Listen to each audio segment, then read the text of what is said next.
Lecture du livre des Nombres. En ces jours-là, en chemin à travers le désert, le peuple perdit courage. Il récrimina contre Dieu et contre Moïse. « Pourquoi nous avoir fait monter d'Égypte? Était-ce pour nous faire mourir dans le désert où il n'y a ni pain ni eau? Nous sommes dégoûtés de cette nourriture misérable. » Alors le Seigneur envoya contre le peuple des serpents à la morsure brûlante, et beaucoup en moururent dans le peuple d'Israël. Le peuple vint vers Moïse et dit « Nous avons péché en récriminant contre le Seigneur et contre toi. Intercède auprès du Seigneur pour qu'il éloigne de nous les serpents. » Moïse intercéda pour le peuple, et le Seigneur dit à Moïse « Fais-toi un serpent brûlant et dresse-le au sommet d'un mât. Tous ceux qui auront été mordus, qu'ils le regardent, alors ils vivront. » Moïse fit un serpent de bronze et le dressa au sommet du mât. Quand un homme était mordu par un serpent et qu'il regardait vers le serpent de bronze, il restait en vie. Le peuple, arraché par Moïse à l'esclavage en Égypte, est en marche vers la terre promise. Mais une fois passée l'exaltation de la libération et du miracle de la mer Rouge, il faut bien affronter le quotidien dans le désert. Et le désert, par définition, c'est un lieu totalement inhospitalier. Et tout le problème est là. Ils étaient esclaves en Égypte, ce qui veut dire qu'ils étaient sédentaires. Donc probablement pas du tout entraînés à la longue marche à pied, pour la plupart. Et puis, un maître d'esclaves les nourrit au moins un minimum, pour qu'ils aient assez de force pour travailler. Les Hébreux ne mouraient donc pas de faim là-bas. De loin, les oignons d'Égypte apparaissaient comme un luxe. Dans le désert, c'est fini. Il va falloir se débrouiller avec les moyens du bord. Les mauvais jours, inévitablement, on s'est demandé pourquoi on était là. On imagine sans peine les crises de découragement chaque fois qu'on a eu faim, soif ou simplement peur. Peur de ne jamais arriver, peur des affrontements avec d'autres tribus nomades, peur aussi d'affronter des animaux du désert, pas tous inoffensifs. Ce Moïse, pensait-on, n'avait pas bien calculé les risques. Il y avait la manne pourtant, mais à la longue, on finissait par s'en lasser. L'épisode du serpent de bronze se situe l'un de ces mauvais jours. On pourrait raconter le drame en 4 actes. Acte 1, le découragement du peuple, qui se traduit par des reproches à Moïse. Acte 2, l'attaque de serpents venimeux que le peuple interprète comme une punition de Dieu. Acte 3, le repentir du peuple qui demande à Moïse d'intercéder auprès de Dieu. Acte 4, le pardon de Dieu et cette consigne donnée à Moïse. Fabrique un serpent, la tradition dit qu'il était de bronze, dresse-le au sommet d'un mât, et tous ceux qui auront été mordus, qu'ils le regardent, alors ils vivront. Évidemment, aujourd'hui, nous ne dirions pas que les serpents sont une punition. Cette séquence, le peuple se conduit mal, donc Dieu punit, alors le peuple se repent, Dieu passe l'éponge, nous paraît un peu surprenante. Nous avons eu plus de 3000 ans pour découvrir que les choses sont moins simples. Mais à l'époque, c'est tout spontanément qu'on a dit « Dieu nous punit ». Et justement, il est très intéressant de voir comment Moïse s'y prend. Il n'entre pas dans la discussion « est-ce que oui ou non, les serpents sont une punition de Dieu ?» L'objectif de Moïse, c'est de convertir ce peuple, toujours soupçonneux, toujours méfiant, à une attitude de foi, c'est-à-dire de confiance, quelles que soient les difficultés rencontrées. Et plus que tous les serpents du monde, c'est le manque de foi qui ralentit ce peuple dans sa marche vers la liberté. Car Moïse a bien entendu, il ne s'agit pas d'une simple crise de découragement. La phrase « Pourquoi nous avoir fait monter d'Égypte ? Était-ce pour nous faire mourir dans le désert ?» est une véritable mise en cause de Dieu et de Moïse. Le même soupçon qui revient toujours, comme à Massa et Mériba.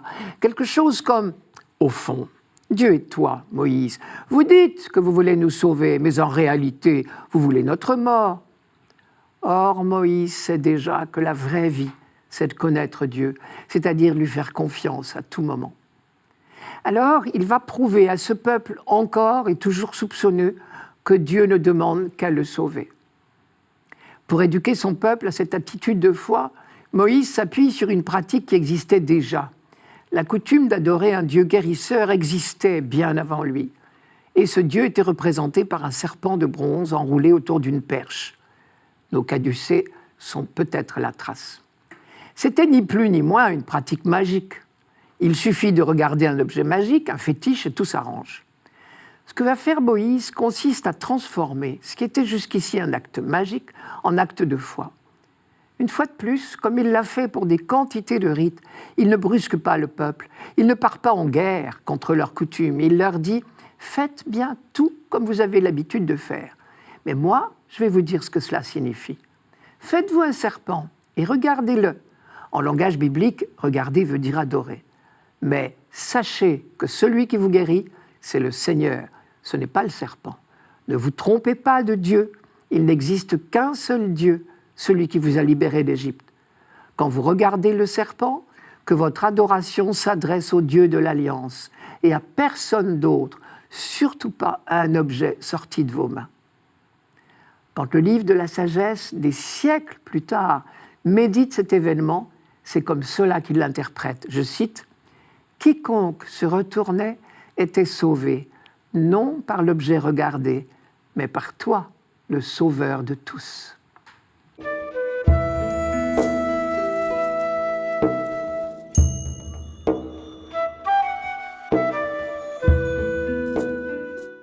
Psaume 77. Nous avons entendu et nous savons ce que nos pères nous ont raconté. Nous redirons à l'âge qui vient les titres de gloire du Seigneur. Quand Dieu les frappait, ils le cherchaient. Ils revenaient et se tournaient vers lui. Ils se souvenaient que Dieu est leur rocher et le Dieu très haut, leur rédempteur. Mais de leur bouche, ils le trompaient.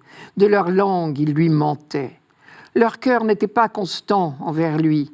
Il n'était pas fidèle à son alliance. Et lui, miséricordieux, au lieu de détruire, il pardonnait. Il se rappelait, ils ne sont que chair, un souffle qui s'en va sans retour. Le peuple juif sait depuis toujours que la foi n'est pas un bagage intellectuel, mais une expérience commune, l'expérience des dons et des pardons de Dieu. Et ce psaume exprime tout cela. Il rappelle en 72 versets son expérience de salut. La grande expérience qui a fondé la foi d'Israël, c'est celle de la libération d'Égypte. Et c'est pour cela que ce psaume est émaillé d'allusions à l'Exode dans le Sinaï. Et les pères ont raconté cette expérience à leurs fils, qui l'ont à leur tour raconté à leurs fils, et ainsi de suite. Encore faut-il que les fils veuillent bien écouter et adhérer. Notre traduction « nous avons entendu » est trop faible. Elle ne rend pas la force de l'expression biblique. Écouter, entendre dans la Bible, c'est adhérer de tout son cœur à la parole de Dieu. Évidemment, si une génération néglige son devoir de transmission, la chaîne est rompue. Les pères ont bien été obligés également d'avouer à leurs fils qu'ils avaient souvent récriminé contre Dieu. Malgré toutes ces actions répétées de salut à l'égard de son peuple, Dieu n'avait bien souvent rencontré que de l'ingratitude. Après chaque intervention de Dieu, on commence bien sûr par chanter, danser, s'extasier. Et puis les jours passent et on oublie. Et si une nouvelle difficulté survient, on trouve que ce Dieu est bien absent ou inactif. Et à ce moment-là, on est tenté d'aller chercher du secours auprès d'autres dieux, comme par exemple le veau d'or. Et c'est de cela que parle le psaume quand il accuse le peuple d'infidélité, d'inconstance. De leur bouche, ils le trompaient, de leur langue, ils lui mentaient. Leur cœur n'était pas constant envers lui. Ils n'étaient pas fidèles à son alliance. Ce qui est visé ici, c'est l'idolâtrie qui a été la cible de tous les prophètes. Pourquoi ? On peut être sûr que si les prophètes s'attaquent si violemment à l'idolâtrie, c'est parce que celle-ci fait le malheur de l'humanité. Parce que tant que l'humanité n'aura pas découvert Dieu, non pas tel que nous l'imaginons, je devrais dire tel que nous le caricaturons, mais tel qu'il est, elle ne pourra pas progresser dans sa marche vers le bonheur. Toute idole nous fait reculer sur le chemin de la liberté. C'est même cela la définition d'une idole, ce qui nous empêche d'être libres. Quand Marx disait « la religion est l'opium du peuple », Il disait crûment, quel pouvoir, je devrais dire quelle dictature, quelle manipulation, une religion, quelle qu'elle soit, peut exercer sur l'humanité. La superstition, le fétichisme, la sorcellerie nous empêchent d'être libres et d'apprendre à exercer librement nos responsabilités, parce qu'ils nous font vivre dans un régime de peur. Tout culte d'idole, qu'elle soit de bois ou de plâtre, on voit encore au XXIe siècle des processions de ce genre, nous détourne du Dieu vivant et vrai. Or, seule la vérité peut faire de nous des hommes libres. Le culte excessif d'une personne ou d'une idéologie fait aussi de nous des esclaves. Il suffit de penser à tous les intégrismes, les fanatismes qui nous défigurent. L'argent, lui aussi, peut fort bien devenir une idole. Dans d'autres versets qui ne font pas partie de la liturgie de ce dimanche, le psaume a une image très parlante, celle d'un arc faussé. Le cœur d'Israël devrait être comme un arc tendu vers son Dieu, mais il est faussé. Je prends un exemple. Un adolescent ou une adolescente oublie parfois toute l'affection dont il a été l'objet, les sourires que ses parents lui ont prodigués, la patience, les veilles, les soins de toutes sortes, les fatigues. Et de la meilleure foi du monde, il ou elle peut dire « Moi, mes parents ne m'ont jamais aimé ». De toute évidence, son regard est faussé et son discours aussi. Mais c'est au sein de cette ingratitude même qu'Israël a fait la plus belle expérience, celle du pardon de Dieu. Et le psaume le dit bien, leur cœur n'était pas constant envers lui, il n'était pas fidèle à son alliance. Et lui, miséricordieux, au lieu de détruire, il pardonnait, il se rappelait, ils ne sont que chair, un souffle qui s'en va sans retour. Et cette description de ce qu'on pourrait appeler la douce pitié de Dieu prouve que ce psaume a été écrit à une époque où la révélation du Dieu d'amour avait déjà profondément pénétré la foi d'Israël. En revanche, vous avez peut-être été choqués par la mention des châtiments attribués par Dieu. Quand Dieu les frappait, ils le cherchaient. Ils revenaient et se tournaient vers lui. À l'époque où ce psaume a été composé, on attribuait encore généralement à Dieu la responsabilité de tous les événements, heureux ou malheureux. Nous savons aujourd'hui que nos malheurs ne sont jamais des châtiments de Dieu, même si cette explication nous tenterait encore parfois, parce que nous n'en avons pas d'autres. Mais il nous reste encore du chemin à faire pour être définitivement en paix avec lui. Quand la guerre à l'idolâtrie et à tous les esclavages de toutes sortes sera définitivement gagnée, nous serons enfin des êtres libres et responsables, et nous pourrons marcher main dans la main avec notre Dieu.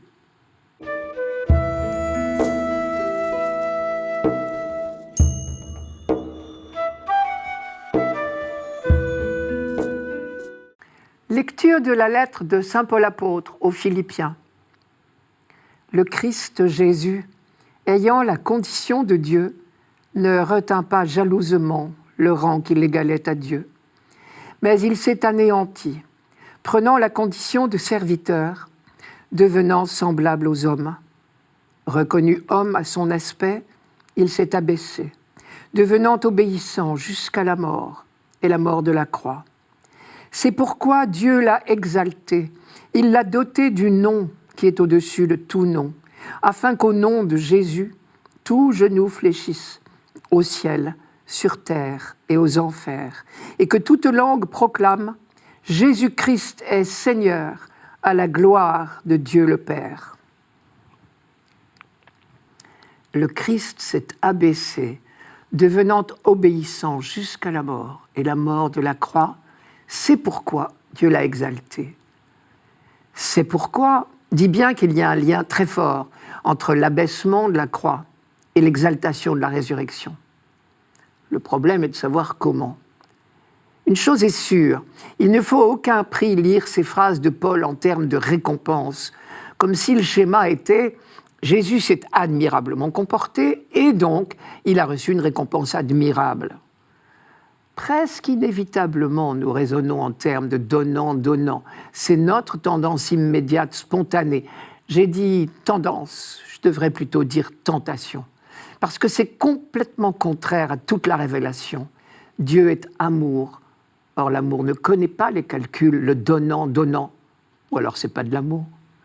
Et donc, toute présentation du plan de Dieu en termes de calcul, de récompense, de mérite est contraire à la grâce de Dieu. Curieusement, nous avons beaucoup de mal à raisonner en termes de gratuité. À la fois, nous parlons sur tous les tons de la grâce de Dieu, et en même temps, nous en parlons en termes que j'appellerais arithmétiques. Nous sommes toujours tentés de parler de mérite. Mais la merveille de l'amour de Dieu, c'est qu'il n'attend pas nos mérites pour nous combler. C'est en tout cas ce que les hommes de la Bible ont peu à peu découvert. La grâce, comme son nom l'indique, est gratuite. Chaque fois que nous parlons en termes de donnant, nous défigurons Dieu. Et donc, comme dit Paul, Jésus a beaucoup souffert, puis a été glorifié. Ce n'est pas parce qu'en souffrant, il aurait accumulé suffisamment de mérite pour acquérir le droit d'être récompensé. Donc je crois que pour être fidèle à ce texte, il faut le lire en termes de gratuité. Pour Paul, c'est une évidence que le don de Dieu est gratuit. Une évidence qui est sous-jacente à toutes ses lettres, parce qu'il l'a expérimentée lui-même. C'est une évidence telle qu'il ne la reprécise pas. Je reprends le texte. Le Christ Jésus, ayant la condition de Dieu, ne retint pas jalousement le rang qu'il égalait à Dieu. Il est clair que Paul fait ici allusion à quelqu'un d'autre qui a revendiqué d'être traité à l'égal de Dieu. Évidemment, c'est à Adam et Ève qu'il pense. Très certainement, Paul nous offre ici un commentaire du récit de l'épisode du paradis terrestre. Le tentateur avait dit « vous serez comme des dieux ». Et il avait expliqué que pour le devenir, il suffit de désobéir à Dieu, ce qu'ils ont fait. Ève a tendu la main vers le fruit défendu, elle l'a saisi, le grec dit « elle l'a revendiqué ». Mais parce qu'elle traite les dons de Dieu comme des proies à saisir, elle s'en exclut elle-même. Le récit de la Genèse dit de manière imagée que l'arbre de la vie lui devient désormais inaccessible. Jésus, au contraire, ne considère pas les dons de Dieu comme des proies à saisir. Il fait confiance à son Père qui les lui donnera en temps voulu. Jésus-Christ n'a été que accueil, ce que saint Paul appelle obéissance. Et parce qu'il n'a été que accueil du don de Dieu et non revendication, il a pu se laisser combler par son Père, parce qu'il était complètement offert, disponible au don de Dieu. Je reviens à cette phrase. Ayant la condition de Dieu, il ne retint pas jalousement le rang qu'il égalait à Dieu. Ne lisons surtout pas bien qu'ayant la condition de Dieu. C'est justement parce qu'il est de condition divine. Il sait, lui, ce que c'est que l'amour gratuit. Il ne juge pas bon de revendiquer le droit d'être traité à l'égal de Dieu. Et pourtant, c'est bien cela que Dieu veut nous donner. Donner, mais comme un cadeau. Parce que le projet de Dieu, son dessein bienveillant, c'est vraiment cela. Nous faire entrer dans son intimité, son bonheur, son amour parfait, en un mot, de traiter comme des dieux. Ce projet, il est absolument gratuit, ce qui évidemment n'a rien d'étonnant, puisque c'est un projet d'amour. Ce don de Dieu, cette entrée dans sa vie divine, il nous suffit de l'accueillir avec émerveillement. J'ai envie de dire tout simplement. Pas question de le mériter, c'est cadeau, si j'ose dire. Être traité à l'égal de Dieu, c'est donc bien ce que Dieu compte faire. Et c'est bien cela qui est donné à Jésus en définitive. Paul nous dit qu'il reçoit le nom qui est au-dessus de tout nom, le nom de Seigneur, c'est le nom de Dieu. Dire de Jésus qu'il est Seigneur, c'est dire qu'il est Dieu. Dans l'Ancien Testament, le titre de Seigneur était réservé à Dieu. La génuflexion aussi, d'ailleurs. Quand Paul dit « afin qu'au nom de Jésus, tout genou fléchisse », il fait allusion à une phrase du prophète Isaïe. « Devant moi, tout genou fléchira et toute langue prêtera serment. » Et l'hymne se termine par « toute langue proclame Jésus-Christ est Seigneur pour la gloire de Dieu le Père ». En voyant le Christ porter l'amour à son paroxysme, en acceptant de mourir pour révéler jusqu'où va l'amour de Dieu, nous pouvons dire comme le centurion, oui vraiment, celui-là est le Fils de Dieu, puisque Dieu, c'est l'amour.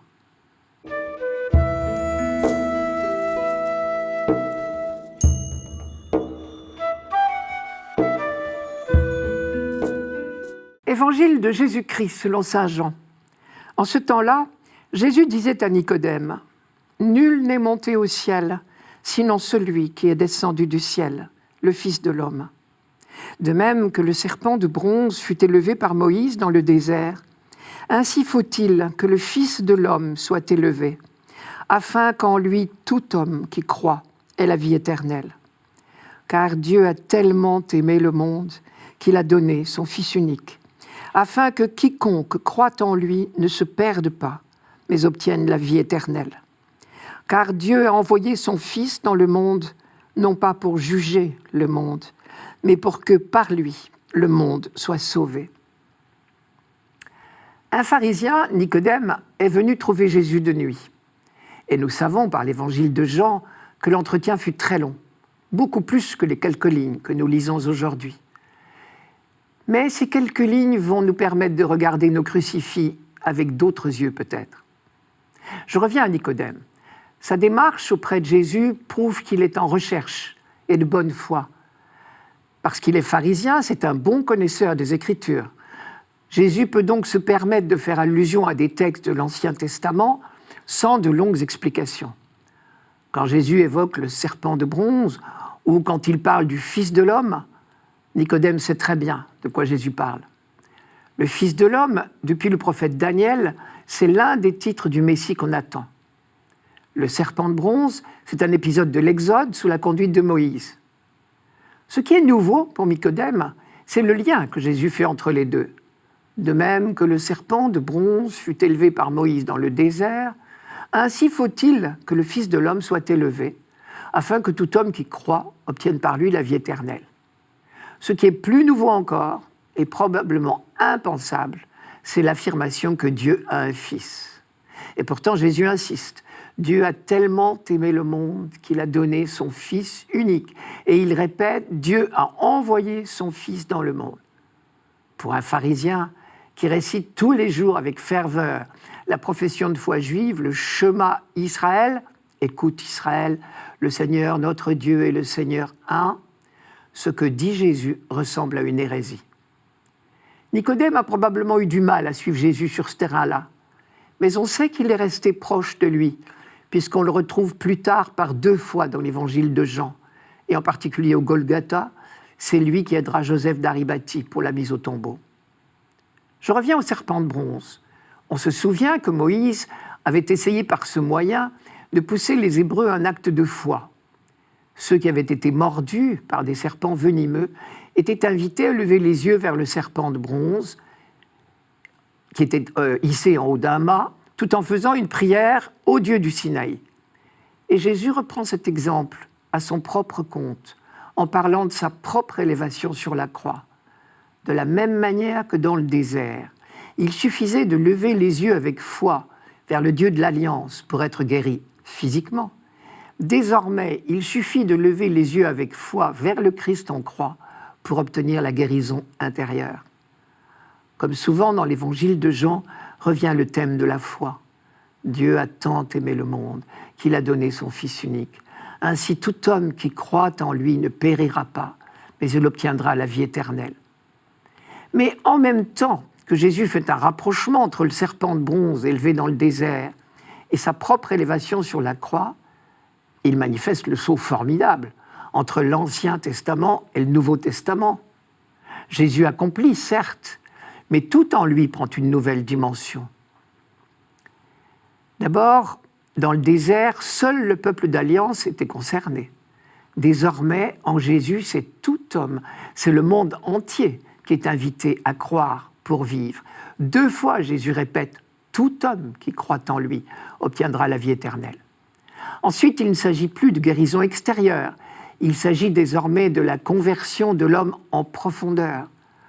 Au moment de la crucifixion du Christ, Jean écrit « Ils lèveront les yeux vers celui qu'ils ont transpercé ». Et ça, c'est une phrase du prophète Zacharie, je vous la rappelle, parce qu'elle nous dit bien en quoi consiste cette transformation. « Ce jour-là, je répandrai sur la maison de David et sur l'habitant de Jérusalem un esprit de bonne volonté et de supplication. Alors ils regarderont vers moi, celui qu'ils ont transpercé. » L'esprit de bonne volonté et de supplication, c'est tout le contraire des récriminations du désert. C'est l'homme enfin convaincu de l'amour de Dieu pour lui. Il y a donc deux manières de regarder la croix du Christ. Elle est, c'est vrai, la preuve de la haine et de la cruauté de l'homme. Mais elle est bien plus encore l'emblème de la douceur et du pardon du Christ. Il accepte de la subir pour nous montrer jusqu'où va l'amour de Dieu pour l'humanité. La croix, c'est le lieu même de la manifestation de l'amour de Dieu. Qui m'a vu, a vu le Père, avait dit Jésus à l'apôtre Philippe. Sur le Christ en croix, nous lisons la tendresse de Dieu, quelle que soit la haine des hommes. C'est pour cela qu'on peut dire que la croix est glorieuse, parce qu'elle est le lieu où se manifeste l'amour parfait, c'est-à-dire Dieu lui-même. Que voyons-nous en effet quand nous nous tournons vers la croix? Un Dieu assez grand pour accepter de se faire tout petit, assez grand pour continuer sa vie parmi les hommes malgré les incompréhensions et la haine, assez grand pour ne pas fuir devant ses bourreaux, assez grand pour pardonner du haut de la croix, justement. Ceux qui acceptent de plier le genou devant cette grandeur-là sont pour toujours transformés.